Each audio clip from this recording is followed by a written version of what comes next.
Hello everyone. Before we start, make sure to like and subscribe to the channel, and let me know in the comments where you're watching from, and what time it is right now. Patients come to sleep clinics hoping for answers, but some wake up more terrified than before. Footage shows them sitting up and whispering to things no one else can see. And sometimes, they aren't the only ones being observed.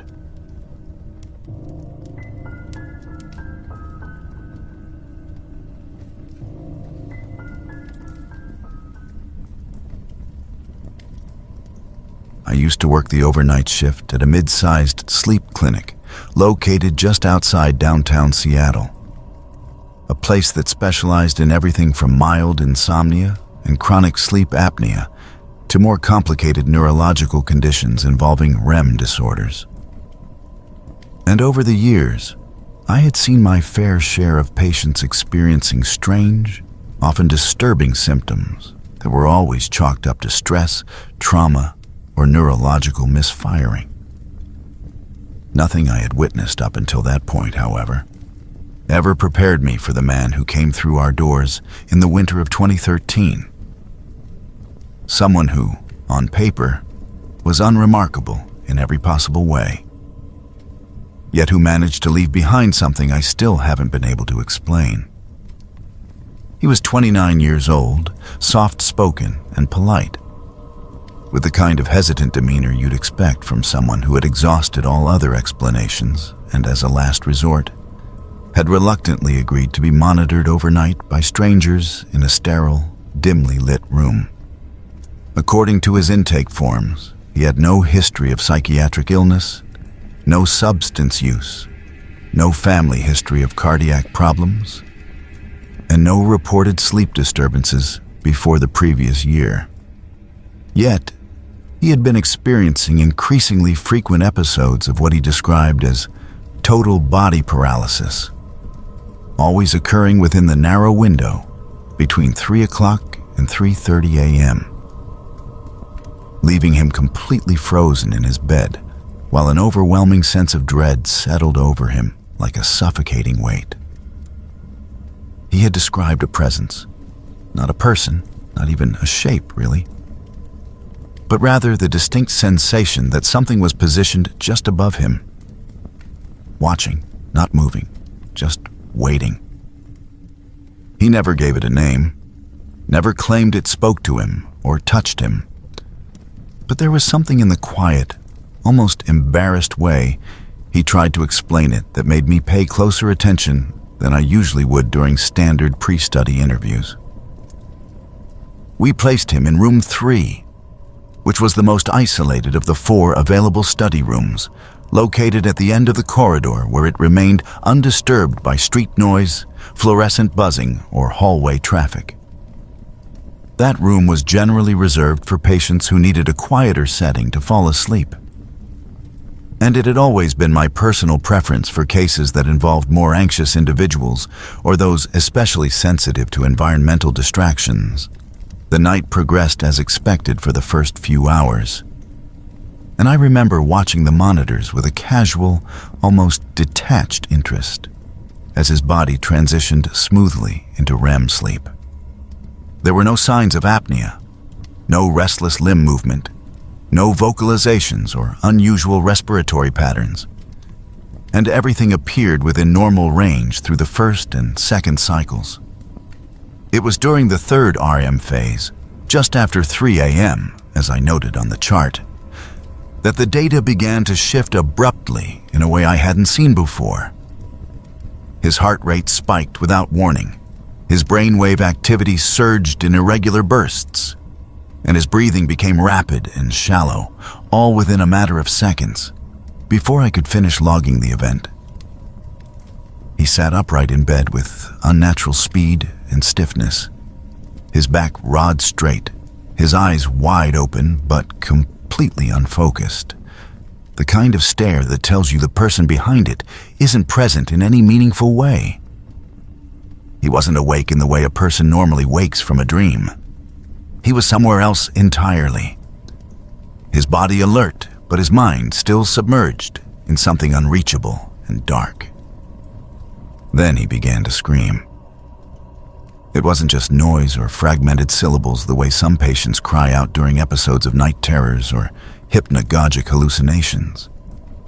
It was a name, spoken with such force and desperation that it sent a jolt through the entire control room. The name, Mora, came out over and over again, each repetition more frantic, more broken, more like a man begging for someone who had already disappeared. He was not crying out into a dream. He was howling into something that held him, something he was trying to claw his way out of with nothing but his voice. We initiated the standard response protocol and attempted to wake him using the intercom system, gently speaking his name, offering verbal grounding cues. But there was no indication that he heard us, no flicker of recognition in his face, only the continuous scream of that same name until his voice cracked and faltered into a kind of dry, hollow sobbing. I walked down the hallway to observe him through the small, narrow viewing window built into the door of room 3. And what I saw made my blood run cold in a way I hadn't experienced in all my years in clinical work. His hands, which had previously been still at his sides, were now moving with violent intent, dragging his fingernails across his forearms again and again, until the skin broke and dark lines of blood began to trace down over the electrodes we had so carefully placed earlier in the night. He wasn't flinching or reacting to the pain. He seemed unaware of it, like something inside him needed out, and this was the only way to let it escape. I unlocked the door and entered the room, and by the time I reached the bed, he had already collapsed backward onto the mattress, breathing hard, his skin cold and clammy, and his arms streaked with a mixture of sweat and blood. His eyes were closed again, but his lips were still moving, and when I leaned in close enough to hear, I caught the soft, repetitive whisper of a sentence that made the hair on the back of my neck rise. He kept saying that she was in the wall. We cleaned him up, treated his arms as best we could, and monitored him until he was alert enough to be discharged. He never asked what happened, never inquired about what we saw or heard, and when we told him he had spoken during the episode, he looked confused and exhausted, but didn't press us for details. The name Mara meant nothing to him. He couldn't recall ever knowing anyone by that name, and there was no emotional response in him when we said it, just a kind of dull acceptance that something had gone terribly wrong during the night, and he wanted no part in understanding it. He left before sunrise and never responded to any follow-up communication. Calls went unanswered. Emails bounced. It was as though he had vanished into whatever place he had come from. Later that morning, while reviewing the recorded data, one of the senior technicians, an older woman who had been with the clinic since its early days, overheard the name we had captured on the audio and immediately went pale. She asked us to replay the footage, and when the recording echoed that man's broken voice shouting "Mora" over and over again, she sat down beside me and began to explain something I was never meant to know.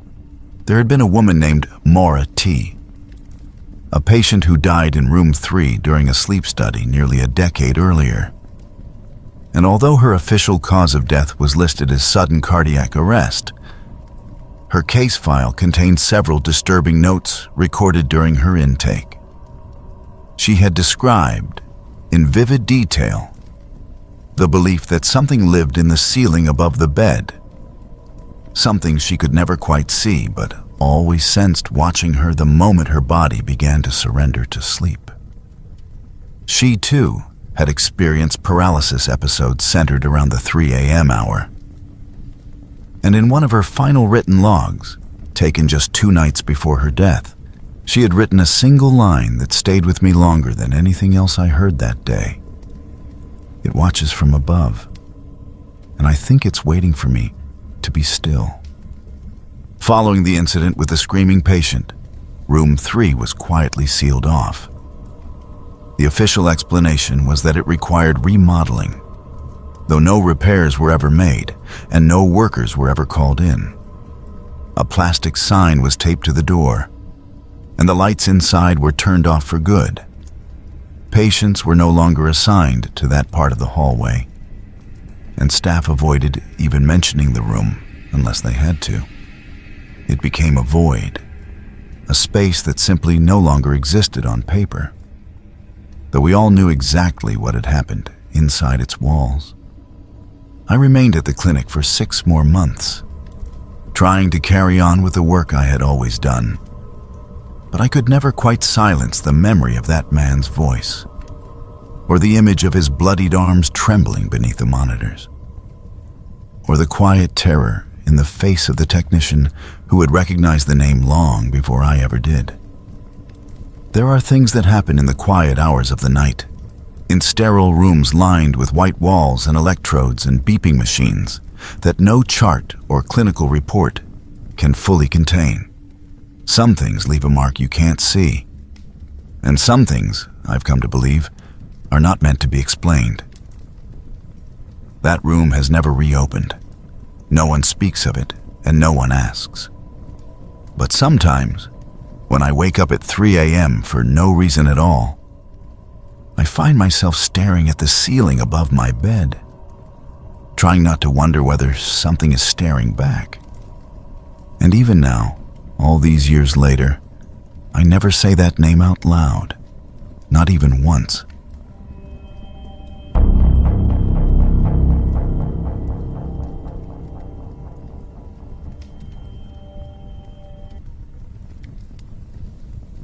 I had never intended to speak of what happened that night, not because I was bound by any kind of legal agreement or official silence, but simply because the event lodged itself into my memory in a way that no amount of retelling could ever fully contain or explain. And in time, I came to realize that even if I did find the words, there was a good chance no one would believe me anyway, which made it easier to bury the memory beneath the routines of normal life. Until recently, when I began waking up at odd hours with a distinct impression that something unseen had shifted in the fabric of what I had always accepted as possible. In the autumn of 2009, during what I assumed at the time would be just another uneventful overnight shift, I was stationed as the lead technician at the Bay Ridge Neurological Sleep Institute, a private clinic operating out of a nondescript building on the quieter edge of downtown Toronto. Tucked between an orthodontist's office and a struggling medical imaging center. And although the facility's exterior suggested nothing more than dull routine, inside we maintained a tightly regulated environment where sleep data was collected, monitored, and analyzed with a degree of seriousness that sometimes felt out of step with the sleepy nature of the work itself. On the evening in question, a new patient arrived just after 7:30 p.m., accompanied by a man who introduced himself only briefly as her husband before quietly slipping away, his demeanor carefully neutral, though his body language, tight-lipped, arms crossed, avoiding eye contact, betrayed a mixture of unease and barely concealed urgency, as though he had long since passed the point of worry and had arrived at a colder, more calculated fatigue, the kind that made it easier to hand off a burden than to carry it one more night. The woman herself, who was 47 years old according to her intake file, appeared visibly worn down by what must have been months, if not years, of poor sleep and mounting fear, her complexion pale beneath the clinic's artificial light. Her eyes sunken not just from exhaustion, but from the kind of accumulated dread that comes from knowing your body is capable of things your mind cannot control. And though she answered my intake questions politely and followed instructions without protest, She spoke with the minimal engagement of someone who had already repeated these details to countless doctors before me, and no longer held much hope that any of them would help. Her case file described recurring and intensifying episodes of parasomnia, specifically sleepwalking. Though not the benign sort where a person simply wanders into the kitchen or opens a closet by mistake, but something more organized, more directional, and far more unsettling. In one instance, she had apparently been found trying to unlock the front door of her home at 3 a.m. while murmuring about needing to catch the eastbound. And in another, her husband had discovered her standing motionless in their backyard, barefoot in the frost, staring into the tree line without blinking for over 10 minutes before he dared approach. By 9:45 p.m., I had her situated comfortably in Observation Room 3, one of the better-equipped rooms at the end of the hall, with a single firm mattress, an overhead air duct with a silenced fan, a dimmable reading lamp, and the standard ceiling-mounted monitoring unit positioned behind a tinted acrylic dome, which housed the motion sensor camera and microphone feed, all synced to the monitoring station in my control room, down the corridor where I would sit for the remainder of the night watching her vitals and behavior unfold in real time. The sensor leads were applied without issue. Adhesive pads placed against the scalp for EEG readings. A respiration belt fastened snugly beneath the ribs. Pulse oximeter on her finger. And EKG patches placed along the chest to record heart rhythm. And as I performed the standard calibration, I noticed that she remained entirely still, eyes closed but not yet asleep, breathing evenly but giving no indication of anxiety or restlessness, almost as though she had already resigned herself to whatever might come and was no longer interested in resisting it. For the next 4 hours, nothing about the data or visuals suggested anything out of the ordinary. Her brain activity followed the expected patterns for someone entering stable sleep, transitioning into slow-wave stages without interruption. And apart from a few light twitches and occasional shifts of the legs, common enough in individuals suffering from nocturnal restlessness, there were no sudden bursts of motion, no indicators of elevated stress, no disturbances in her oxygen or heart rate levels. And I began to allow my attention to drift, albeit slightly, toward the paperwork and administrative backlog I had been putting off for days. Then at precisely 1:17 a.m., I noticed a sudden and jarring change in her posture. Not the kind of subtle readjustment one might expect from someone emerging from a dream, but rather a sharp, unnatural shift that brought her from a reclined position into an upright seated posture in a single, rigid motion. As if her torso had been pulled upward by a pulley, her spine locked into a stiff vertical line, her arms at her sides, and her eyes, wide open and unblinking, fixed directly on the ceiling-mounted camera. A gaze so intense and specific that I could feel the chill of it, even through the screen. What struck me immediately, and what continues to unnerve me to this day, was the unmistakable precision with which she oriented herself toward the camera, a device most patients quickly forget about or ignore entirely, but which she appeared to be fully aware of. Her head tilted ever so slightly in alignment with the lens behind the smoked glass, and her expression, utterly devoid of confusion or fear, conveyed not the blankness of sleep, but the eerie presence of intention, as if whatever part of her mind now animated her body was not only conscious, but watching me. Her lips began to move in slow, deliberate motions, though the microphone feed transmitted only a brittle whisper, its tone thin and papery, distant but rhythmically consistent.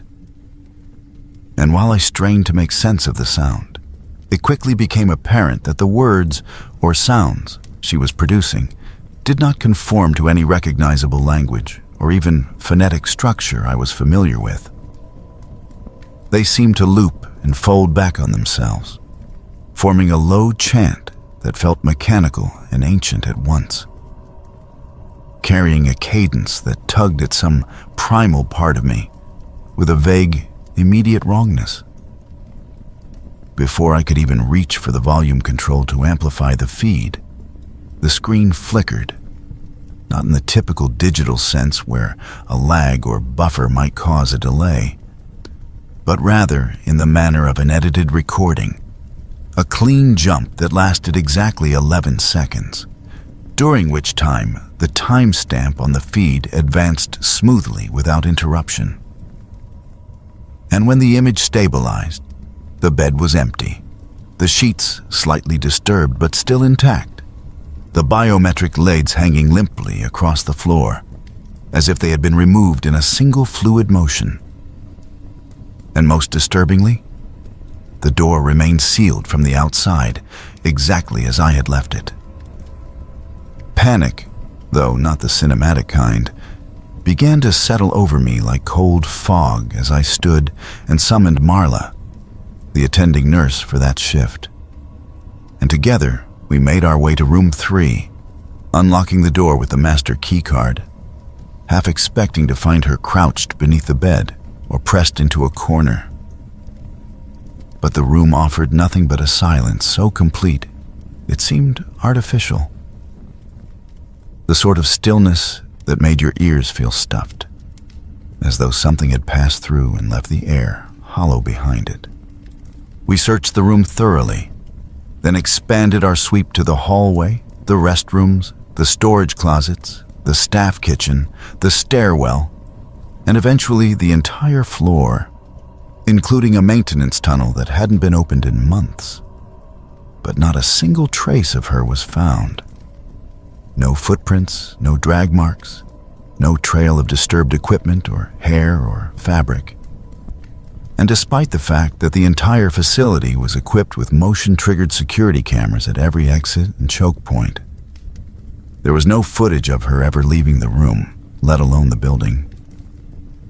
The police were called by 2 a.m., and though they arrived promptly and treated the matter with the seriousness it deserved, their search yielded no better results than ours had.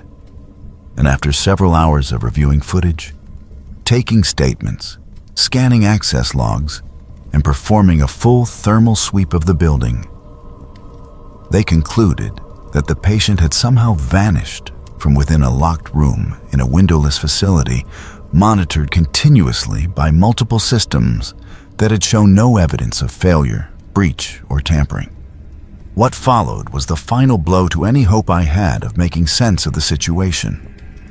Because at approximately 7:14 a.m., a report came through from the Toronto Transit Commission indicating that a woman, barefoot, bruised, and severely disoriented, had been discovered by a crew conducting maintenance work in a disused tunnel just east of Bloor-Yonge Station, nearly 6 miles from our clinic.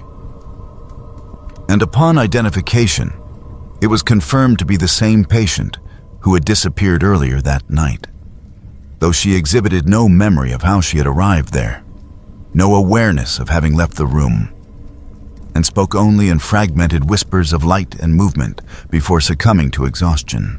She was held for psychiatric evaluation for 72 hours before being discharged into the care of her husband, who said nothing publicly and offered no further comment to the clinic. And within a week, they had moved out of the province without forwarding information, leaving behind no paper trail, no intention of follow-up, and no answers. Only the quiet, uneasy consensus among our team that what had occurred could not and would not be explained. I remained with the Sleep Institute for a little over a month following that night, but found myself unable to continue with any sense of normalcy, as the act of watching patients sleep, once dull and clinical, had become laced with the unbearable tension of waiting for something to happen again. something I could not name, let alone prepare for. And when I finally left, I did so not out of fear of the job, but out of a deep and lingering discomfort with the nature of what I had witnessed. A discomfort that has followed me into every dreamless night since. And now, with years between myself and that sealed observation room, I still return, again and again, to the same unshakable question, not of how she vanished, or how she reappeared in a place she had no means of reaching, but of what occurred in those 11 seconds that were cut from the feed, not corrupted or lost, but cleanly removed from reality like a chapter torn from a book, leaving only the echo of something that was never meant to be seen. Because whatever happened in that room did not belong to sleep, nor to the waking world either, and I am no longer certain that the person who emerged from that tunnel was the same one I had monitored so carefully hours before.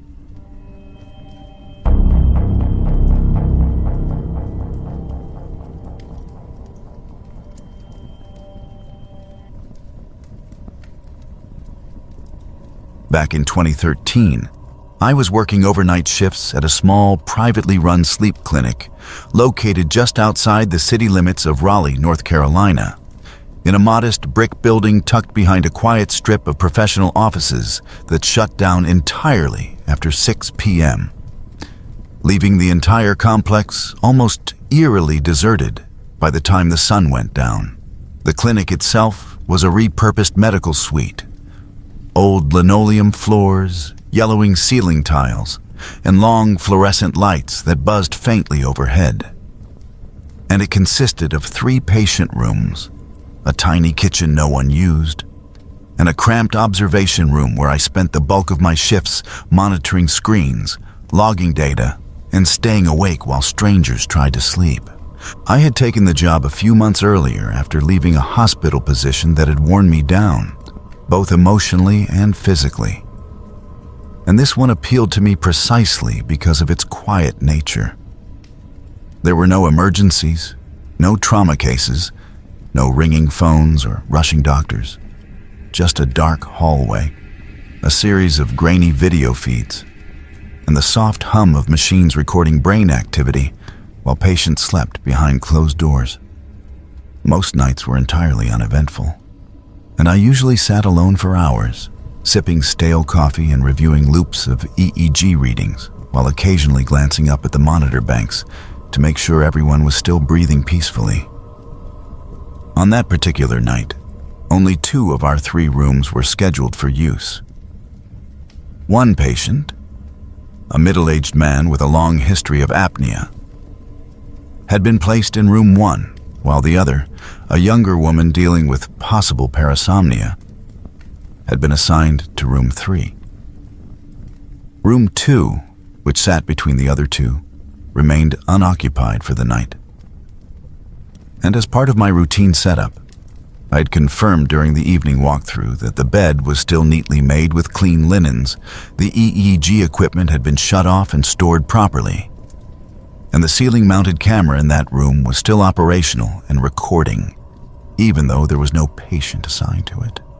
Around 3:30 in the morning, while I was reviewing a brief signal drop in the recording from room 1 that had occurred earlier in the night, I decided to check the camera feeds for room 2 as well, just out of habit to ensure the glitch hadn't extended to any of the inactive channels. It was during this routine check that I paused mid-sip, the mug of lukewarm coffee hovering near my mouth, because I saw something on the screen that instantly unsettled me in a way I couldn't immediately explain. Sitting on the edge of the unused bed in room 2, in the center of the frame beneath the harsh overhead fluorescent light, was a woman I had not seen enter the building, had not registered on our check-in sheets, and had not been assigned to that room. She appeared to be wearing one of the standard-issue pale blue hospital gowns that we kept folded in the bottom drawer of each room's cabinet, though hers looked slightly damp and wrinkled, as if she had been wearing it for longer than just a few hours. Her skin, which looked unusually pale even under the camera's grayscale night filter, had a texture that struck me as dry and papery, with shadows gathering in strange places along her jawline and collarbone, giving the impression of someone not entirely well. Her hair hung around her face in limp, uneven strands, stringy and darkened at the ends as if wet or unwashed, and it clung to her cheeks in a way that made her face difficult to read at first. But what truly disturbed me, what caused me to slowly lower the coffee cup without taking another sip, was the way she was sitting perfectly still on the bed's edge, not blinking, not shifting, and staring directly into the camera mounted in the corner of the ceiling, with her eyes locked onto the lens as though she had known I was watching her and wanted me to understand that she could see me, too. I sat there in silence for several long seconds, feeling an immediate and inexplicable sense of unease settle in my chest, before I leaned forward and began scrubbing backward through the footage, expecting to see her walk into the room at some earlier point, perhaps having wandered in from the hallway, or having been mistakenly placed there earlier by another technician. However, the moment I rewound, even a few minutes, the bed appeared, just as I remembered it from my walkthrough, completely undisturbed, with its white blanket tucked in tightly under the mattress and the EEG lead still coiled neatly on the tray beside the pillow. There was no sign of movement, no door opening, no figure entering the frame. And then, without any transition or cue, there she was. One frame empty, the next frame occupied, sitting motionless on the edge of the bed exactly where I had seen her, staring upward at the ceiling camera with that same slack, unreadable expression, as if she had simply blinked into existence in a place no one had opened, entered, or touched.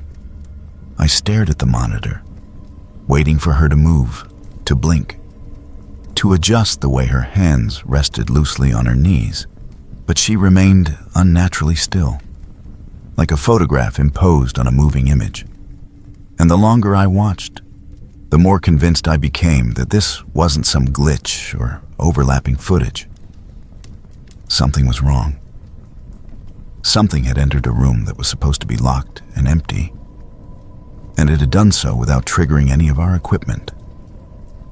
Eventually, I stood up from the chair and made my way down the hallway toward room 2, moving faster than I normally would, though I tried not to acknowledge the growing tightness in my chest as I passed room 1, where the middle-aged patient slept soundly, unaware of the tension unraveling just a few feet away. When I reached the door to room 2, I paused briefly to listen, expecting to hear the rustle of blankets or the low creak of someone shifting in bed. But the hallway remained completely silent, and after hesitating for just a moment longer, I opened the door and stepped inside. The room was empty. The bed remained perfectly made, its sheets flat and untouched, with not even the smallest indentation on the mattress to indicate someone had been sitting there. The EEG cart beside the bed still held the coiled wires and unopened prep materials I had left earlier that evening. And there were no footprints on the tile, no scuff marks, no disturbance of any kind. The overhead light buzzed softly, casting a dim, pale glow that felt almost sickly, and the air inside the room felt a few degrees cooler than the hallway outside, as though the space had been sealed off for days rather than hours. I stood motionless in the center of the room for what felt like an eternity, waiting for something to move, to explain itself, to prove that what I had seen had simply been a trick of the light or a corrupt video file. But there was nothing. Just silence, cold air, and the overwhelming certainty that I was not meant to be standing there. I returned to the observation suite, sat back down in the creaking desk chair, and reluctantly pulled the feed back up on the monitor. She was still there, unchanged, still seated on the edge of the bed, still staring silently up into the camera as if no time had passed at all. After several more minutes, she finally moved, but not in the way I expected. There was no twitch of a hand, no shifting of weight, no blinking. Instead, she rose to her feet in a single smooth motion, with a fluidity that didn't quite match how a body naturally adjusted to standing upright. Her arms hung at her sides, unmoving. And as she took several steps toward the door, I noticed something I hadn't caught before. Something that froze the blood in my veins and made my breath catch in my throat. She wasn't casting a shadow. The light in the room was still active, its glow reflecting off the edge of the bed frame and the chrome handles of the equipment cart. But her body did not interrupt the light. There was no faint silhouette behind her, no dark shape moving beneath her feet. Only clean, unbroken light, as though she were not fully present in the same way the rest of the room was. I watched her walk slowly to the door and stop just short of exiting the frame.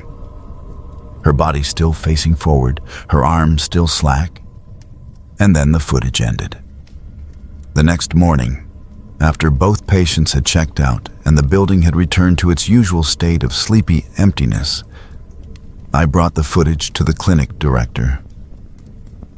He watched it once, said nothing, and without asking me a single question about when or how I had discovered it, instructed me in a low, deliberate voice to wipe the entire drive clean and reset the system from scratch. He offered no explanation, no concern, and no suggestion that he intended to follow up. It was clear from his face that this was not the first time.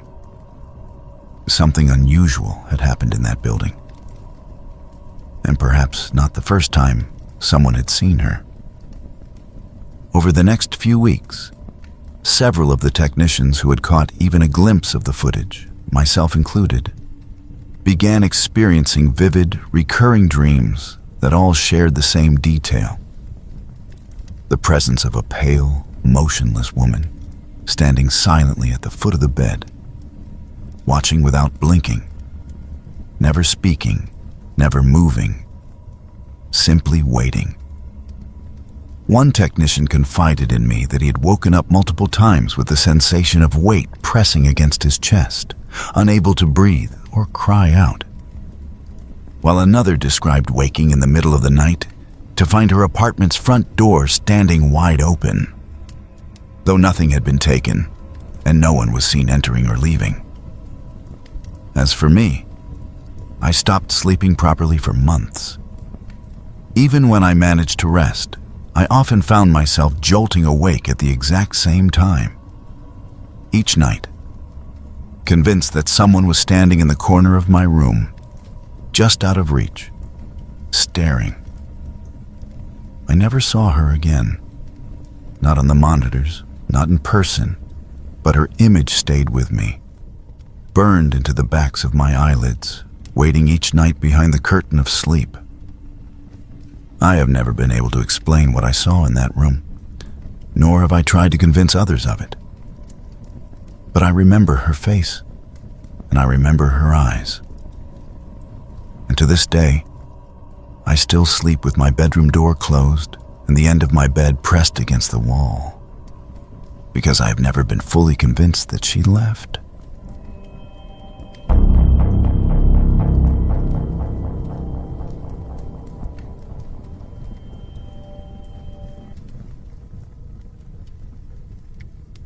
I have only ever spoken about what happened at the Manchester Sleep Clinic to a few close colleagues. And even then, I always found myself choosing my words carefully, as though saying it aloud might give the memory more power than it already seemed to hold over me. It was one of those experiences that remained just grounded enough in reality to avoid sounding like a hallucination. but strange and persistent enough that no clinical explanation has ever fully satisfied me, not even years later. I have long since moved on to another facility, another city entirely, and yet I still find myself returning to that single night more than any other during my time as a sleep technician. This occurred in 2019, shortly after I had completed my formal training and was finally trusted with full solo shifts on the overnight rotation. The clinic itself, nestled quietly on the outskirts of Manchester, had been built to feel more like a wellness retreat than a hospital. Every hallway was softly lit with recessed lighting. The floors were lined with quiet carpeting instead of tile, and a mild scent of eucalyptus or lavender, depending on which wing you were in, was always in the air, fed by hidden essential oil diffusers tucked into the vents. But despite these comforting touches, the clinic still carried that unmistakable undertone of sterility and restraint, the sort of atmosphere where silence felt unnaturally preserved, as if the building itself had been taught not to make a sound after a certain hour. That night had been my first completely unaccompanied shift, with no supervising technician checking in over the comms and no colleague assigned to float nearby in case of system issues. The floor was mine entirely, and while I had gone through the motions of preparation with calm efficiency, I remember feeling a subtle tension that followed me even after I settled into the monitoring suite. There were 4 patients scheduled for overnight studies, each in their own room, and each undergoing variations of polysomnographic testing that I had become well versed in. All the initial readings came in clean. No faulty leads, no misaligned nasal sensors, no elevated baselines, or unusual EEG readings. The first few hours of the shift passed quietly, and by just after midnight, all patients had fallen into sleep cycles stable enough for me to focus more on data analysis and less on active observation. The patient in room 4, a 78-year-old man named George Hargreaves, had been admitted for signs of REM sleep behavior disorder, a condition that could sometimes manifest as physical outbursts or intense dream enactment during what should have been muscularly paralyzed phases of sleep. According to the intake form completed by his daughter, he had recently begun waking up with bruises along his forearms and chest, and on more than one occasion had frightened her by shouting out fragmented sentences in his sleep, often while flailing his limbs in a way that seemed to leave him exhausted by morning. His file included mention of 1 or 2 incidents of sleep paralysis and the beginnings of cognitive decline consistent with early-stage Lewy body dementia. But there was nothing in his medical history that stood out as particularly unusual or alarming within the context of a sleep study. He had spoken very little during the intake and had appeared generally tired, if not withdrawn, when I walked him through the basic overnight procedure. Sometime around 3:50 a.m., long after the initial wave of sleep cycles had stabilized and the floor had returned to its usual mechanical hum of monitors and distant ventilation, the REM data from room 4 began to display irregularities that immediately caught my attention. The waveform on his EEG monitor had become more erratic, with a sharp increase in both frequency and amplitude, while the limb activity data began to reflect sudden bursts of motion, short, violent twitches in the extremities that indicated either a vivid dream state or the beginnings of a partial arousal.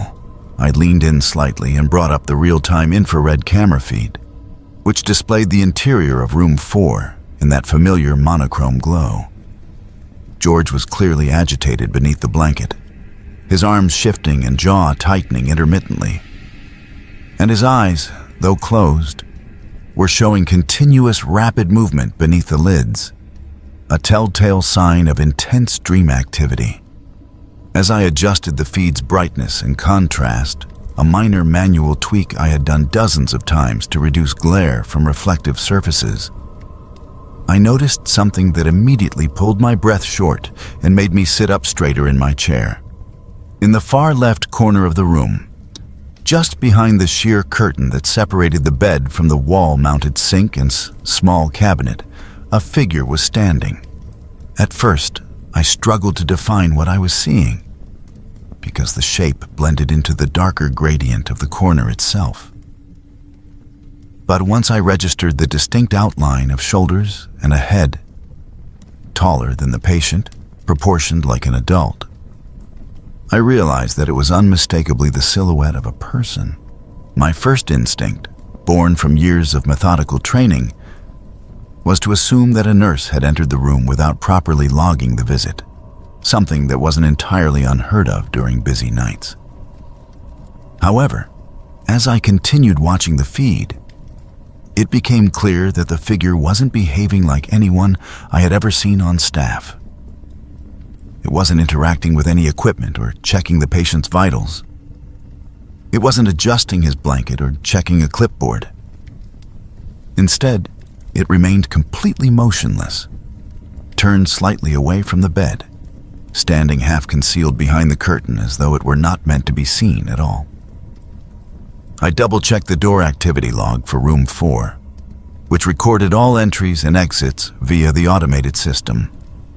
The last registered door event had occurred at 12:03 a.m., and there had been no badge scans or motion triggers since then. I reviewed the hallway camera just to confirm that no one had slipped in off record. But that feed, too, showed nothing out of the ordinary. No staff members had passed through that section of the floor for hours. Returning to the room feed, I felt a sharp, hollow stillness settle into my chest as I watched the figure remain perfectly still in the corner. It did not shift its weight. It did not breathe visibly. Even the fabric of the curtain, which would have moved with the slightest air current or passing body, remained perfectly undisturbed. I scrubbed the footage back several minutes and watched again. Still no change. The patient continued to toss in place, his face contorting slightly in response to whatever he was experiencing in his dream. But the figure in the corner never moved. I sat in silence, staring at the screen, my hand still resting on the mouse, unsure whether to sound an alert or trust what I hoped was simply a visual error caused by shadow distortion or digital artifacting. Then, without any transition or fade, without stepping out of frame or shifting in any visible way, the figure vanished. It happened at precisely 4:12 a.m. one moment. The corner of the room was visibly occupied by that unmoving, looming silhouette. And the very next frame, there was nothing but the empty curtain and wall. No blur, no movement toward the door, no alteration in the bed's environment. The patient's blanket did not shift. The lighting remained constant. It was as if something had ceased to exist mid-moment, removed entirely from the recording without even the courtesy of motion. Roughly 5 minutes later, the patient's REM activity began to normalize. His body became still. His heart rate and respiration returned to a slow, restful rhythm. The remainder of the night passed without incident, though I documented the REM spike and noted the period of abnormal agitation in the nightly report. I stopped short of including what I had seen on the feed. I saved the footage and flagged it for review by the next shift, but I found myself unable to explain it in the neutral language of clinical reporting. What could I write? Apparent visual presence in room corner, origin unknown, vanished without exit. It sounded like fiction. Even now, with years of experience behind me, I'm not sure how I would have explained it without compromising my credibility. 3 days later, I happened to review the patient's follow-up interview, which had been transcribed and added to his case file as part of our post-study documentation. What I read there confirmed everything I had hoped to dismiss. In his own words, he had described waking up during the night, fully conscious but unable to move his limbs or open his mouth. He said there had been someone or something leaning over him, close enough that he could feel its breath but unable to make out its face. He claimed the figure had no features, just a blank, skin-like surface, stretched where eyes and a mouth should have been, and that it had begun whispering numbers to him, spoken backwards, in a voice that sounded wrong, as if it were echoing from inside his own head. He tried to scream, he said, but couldn't even move his tongue. After reading that account, I requested access to the environmental data logs for Room 4, hoping for some kind of rational explanation or equipment malfunction that might account for what I had witnessed. What I found instead left me cold. The temperature inside Room 4, which had remained at a steady 21 degrees Celsius for most of the night, had dropped to just under 9 degrees Celsius, roughly 48 degrees Fahrenheit, beginning at exactly 4:12 a.m., the same moment the figure disappeared from the camera feed. The temperature remained there for just under 8 minutes before slowly returning to baseline. There was no recorded activation of the HVAC system during that period, and maintenance confirmed later that the ventilation for that room had been operating normally, with no open ducts, faulty insulation, or structural leaks. Within a week, Room 4 was quietly removed from the active rotation schedule. Officially, it was cited as being under investigation for environmental irregularities. But among the night staff, no one wanted to be assigned to that wing anymore. Some of the nurses began swapping shifts to avoid being alone on that side of the floor.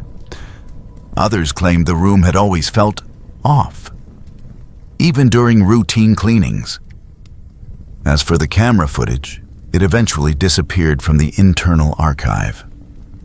The file label and timestamp remained visible in the index, but when I tried to retrieve the clip several months later, the media itself had been corrupted or moved, and no one I asked could tell me where it had gone.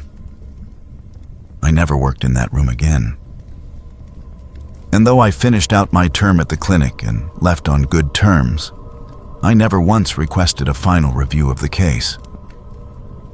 Some part of me already understood that there would be no clear explanation, and the deeper truth was something I didn't want recorded anywhere. Not in charts, not in memos, and certainly not in any official log. And even now, years later, I still think about that moment at 4:12 a.m., when the figure disappeared without a trace, as though it had only been partially real to begin with. I try not to imagine what would have happened had the patient opened his eyes. I try even harder not to wonder what might have happened if I'd been in the room instead of watching from a distance. But every now and then, when I'm in a dim corridor or monitoring a feed too long, I catch myself glancing toward the corners of the room. Not because I expect to see anything there, but because I still remember what it felt like to be seen.